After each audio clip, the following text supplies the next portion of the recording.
ಗಿಲ್ಲಿ ಸೋತಿದ್ದಾರೆ Bigg boss.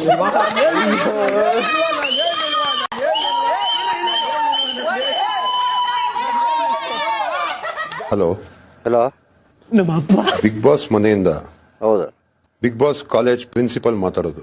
ಹೌದು ಹೇಳಿ. ನಿಮ್ಮ ಹೆಸರು? ಕುಳ್ಳೆಯ ಅಂತ. ನೀವು ಗಿಲ್ಲಿಗೆ ಏನಾಗಬೇಕು? ತಂದೆ ಆಗಬೇಕು. ಆಯ್ತು, ಇವತ್ತು ಬಿಗ್ ಬಾಸ್ ಮನೆಯಲ್ಲಿ ಇರಬೇಕೋ ಅಥವಾ ಬೇಡವೋ ಅಂತ ಇರಬೇಕು. ಆ ಡಿಬೇಟ್ ಅಲ್ಲಿ ಗಿಲ್ಲಿ ಅವರು ಸೋತಿ ಈ ವಾರ ನಾಮಿನೇಟ್ ಆಗಿದ್ದಾರೆ. ಯಾಕೆ? ಗಿಲ್ಲಿ ಅವರ ಕಾಮಿಡಿಯಿಂದ ಈ ಶೋ ಗೆಲ್ಲಕ್ಕಾಗಲ್ಲ. ಅವರ ಕಾಮಿಡಿಯಿಂದ ತುಂಬಾ ಜನಗೆ ಹರ್ಟ್ ಆಗ್ತಾ ಇದೆ. ಅವ್ರ ಕ್ಯಾರೆಕ್ಟರ್ ಹರ್ಟ್ ಮಾಡ್ತಾ ಇದಾರೆ ಅಂಡ್ ತುಂಬಾ ಜನನ ಕೆಳಗಡೆ ಆಗ್ತಾ ಇದಾರೆ. ಅದು ಎಲ್ಲರಿಗೂ ಇಷ್ಟ ಆಗಲ್ಲ. ಗಿಲ್ಲಿ ಅವರು ಕಾಮಿಡಿ ಬಿಟ್ಟು ಬೇರೆ ವಿಷಯದಲ್ಲೂ ಫೋಕಸ್ ಮಾಡ್ಬೇಕಾಗತ್ತೆ. ಈಗ ನೀವ್ ಹೇಳ್ತಾರೆ ತಪ್ಪ ಅದು. ಬಿಗ್ ಬಾಸ್ ಕಾಲೇಜ್ ಪ್ರಿನ್ಸಿಪಲ್ ಆಗಿ ನಾನು ನಿಮ್ಗೆ ಏನು ವಿಷಯ ತಿಳಿಸ್ಬೇಕೋ ನಾನು ತಿಳಿಸಿದ್ದೀನಿ.